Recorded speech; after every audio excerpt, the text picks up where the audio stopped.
All right, so tonight we are making some pork with sage and some breadcrumbs on it, and some couscous.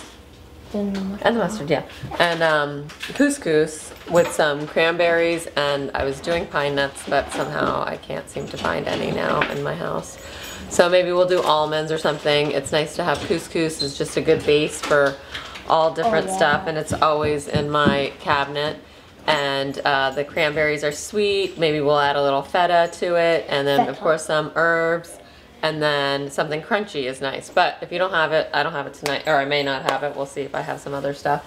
You know, you just improvise. And so usually I'd have another vegetable with this, but it's late. I'm just gonna make the couscous and pork and just be done with it for tonight. So Ash, can you give me some mustard, please? Oh, yeah.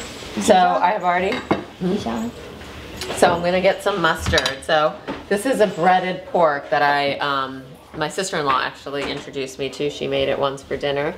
Oh, I hope we have enough. See if we have any other mustard. Obviously I need to go shopping. Okay, so my sister-in-law made this. It was really great. We make it a little different. I think she put it on bake, and I am going to pan fry it. Yeah, let's try that. And also, you know, the traditional breading, which I do for chicken and sometimes pork and other things, is you put in flour, then you put it in an egg wash, which is egg and a little water. So flour and then egg and then the breadcrumbs. So, but this time, but for this one, I have 4 thinly sliced pork chops. I don't even know what they are, to be honest. They do have bones in them. That gives them nice flavor. Because they have bones, so I'm not really sure. Maybe cutlets. I don't even know. They just look like this. They're just some pork, there's some bones. Like, it's not really a pork chop, you're right, but so it's something like that. So they're pretty thinly cut, so they cook up quickly. And instead of doing the whole rigmarole of the bread, the flour and eggs, and then the breadcrumbs, all I'm gonna do is put some mustard on them. The recipe, I think, had called for you put the mustard into the eggs, so then that's where it gets the mustard flavor. But I'm supposed to use Dijon mustard. Of course, I have Dijon. I don't know if I'll have enough. And then, no, I don't need that. And then, okay then. And then you put it into the breadcrumbs and then just fry it up. And then with my couscous, of course, it's just a cup of water, but I put chicken broth. You can put any liquid if you want. The chicken broth gives it some nice flavor. So I have a cup of chicken broth, and then I'm gonna use the couscous, and then at the end, I'll just add in my cranberries and my parsley. And that's it. Thanks. All right, and of course, you need your glass of wine. Here, let me grab my salt and my pepper. It's kosher salt and some freshly ground pepper. First, I'm just gonna season each side of the pork, or this side of the pork first. Then I'm gonna put some black pepper on it, just to flavor this up. You know what? I am going to turn on my couscous just so it's ready. Couscous takes 5 minutes to cook, but you need to heat up the water first. And I'm gonna turn on my oil here. I used canola oil, excuse me, because you can't use olive oil for something when you're doing something on sort of high heat. And also, we don't need any flavor. Canola oil is totally adequate. It has very little flavor. I think that's enough. It's just about a 1/4 inch, just so it gets one side of the pork. So we'll just do this each by itself. I'm gonna grab a spoon. You can use whatever utensil. You can do it with your hands if you want. I'm gonna use a spoon. Again, I have my Dijon mustard. And then I'm just gonna squirt some on each one. Can you check if I have any more Dijon in there? Where? In the fridge? Or in the, maybe in the pantry? I feel like I got some, but maybe not. All right. Dad, look in the pantry. All right, so of course I have no more left. All right, I'll keep it upside down. Maybe a little bit more will come out. And then all I do is just spread it around, put it on all over the pork. All over the pork here. And all over the pork here. Just All over the pork on this side. Honey bun, please stop. Okay, sorry. Just stop. Okay, and then I'm gonna put my spoon down. No. What is this? Dijon mustard. Okay, so this is whole grain Dijon. That's good. All right, so I'll put some on this one. We have a fridge outside that I forget what's out there usually. Here, you know what? Usually there's no dead time, but Okay, this doesn't look like it's good. All right. Anyway, so I have my pork. I'm gonna turn it over, and actually I'm gonna put two of them right out on here. And there's like a big thing of that here. I'm gonna cut this off. Sometimes I like to trim the meat. Usually it's fine. Oh, I forgot about the, okay, anyway. So another thing that we need is, or we don't need, so I'm gonna put some sage.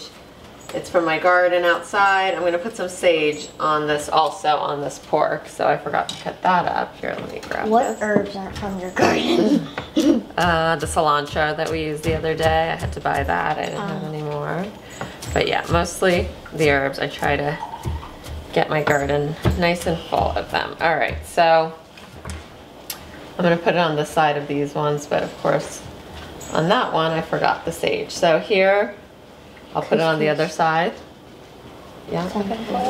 Okay. All right, so then I'm gonna salt and pepper this side of my pork, and then I'm gonna try to get some more mustard. I guess I'm just gonna use the spicy brown mustard here, just a little bit. Again, use Dijon, it really has a nice flavor. The wine in it is great.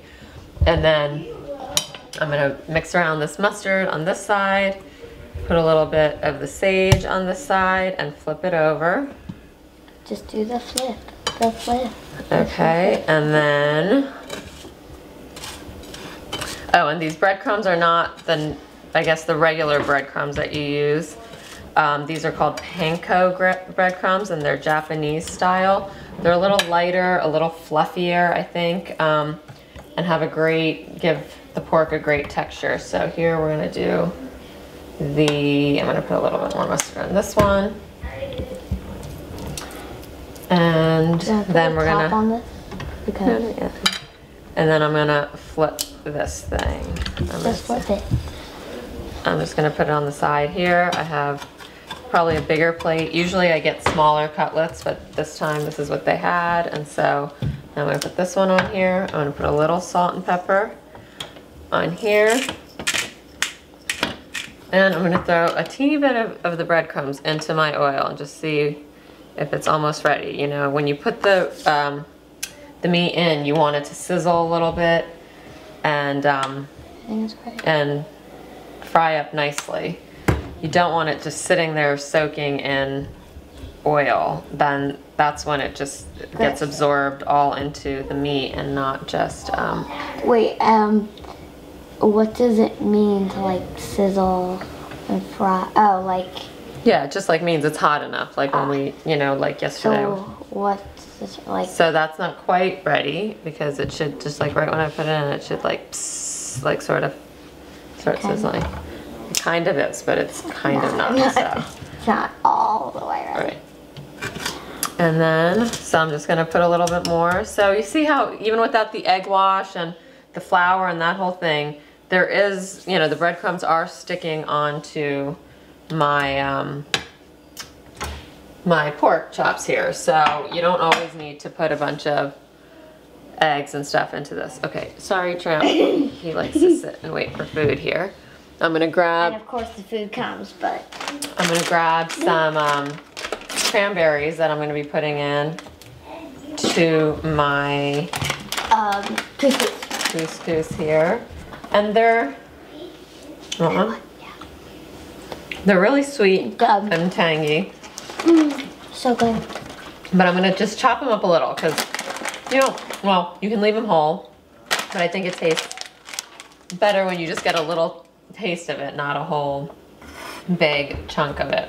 So I'm just gonna cut these up. Dried cranberries. a raisin, then a cranberry. And then, and then, so that's That.